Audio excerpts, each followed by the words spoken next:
أشقائنا العرب وصولا للدول الدائمة العضوية في مجلس الأمن والولايات المتحدة في اتفاق يعني لوقف العمليات العدائية توصلنا له مع إسرائيل بشهر نوفمبر الماضي.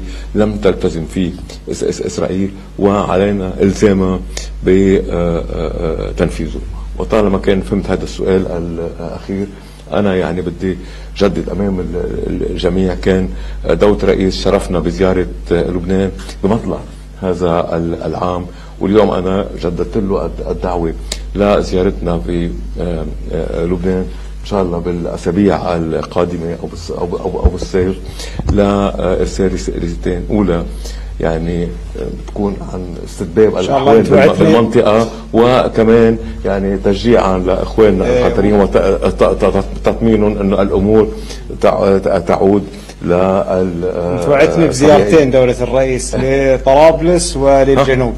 صحيح، هذا تفصيل أنا ما كان بدي نحن بانتظار دولته في لبنان إن شاء الله قريبا. الله يطول عمرك. الله يخليك. أنا أشكركم. فقط أحب إني أوجه بس يعني رسالة أخيرة، والرسالة هذه أنا أعتقد يعني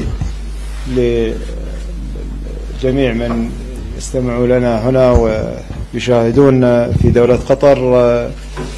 دولة قطر الحمد لله يعني الإجراءات الاحترازية اللي تم اتخاذها أمس كانت كلها إجراءات سليمة، والحمد لله كفت دولة قطر أن يكون هناك خسائر أو ضحايا. وأرجو من الجميع عدم الانسياق وراء أي إشاعات أو أي أخبار مضللة، والاستقاء المعلومات دائما من المصادر الرسمية، والالتزام بما يخرج من المصادر الرسمية. والناس اللي ما داوموا اليوم إن يتحججون بسالفة الحرب بنحاسبهم ترى.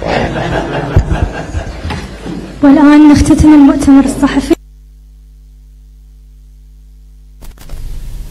दोहा में कतर ऐं लिबनान जो वज़ीर आज़म गॾियल प्रेस कॉन्फ्रेंस करे रहिया हुआ। कतरी वज़ीर आज़म जो चवणु हो त इसराइल ईरान जी जंगबंदीअ जी आजियां कयूं था। हुन चयो त खिते में अमन जा ख़्वाहिशमंद आहियूं। इसराइल ऐं ईरान जंगबंदी मुआहिदे ते इतफ़ाक़ कयो आहे। इसराइल हमला करे ख़ुदि मुख़्तियारी जी भञकड़ी कई आहे।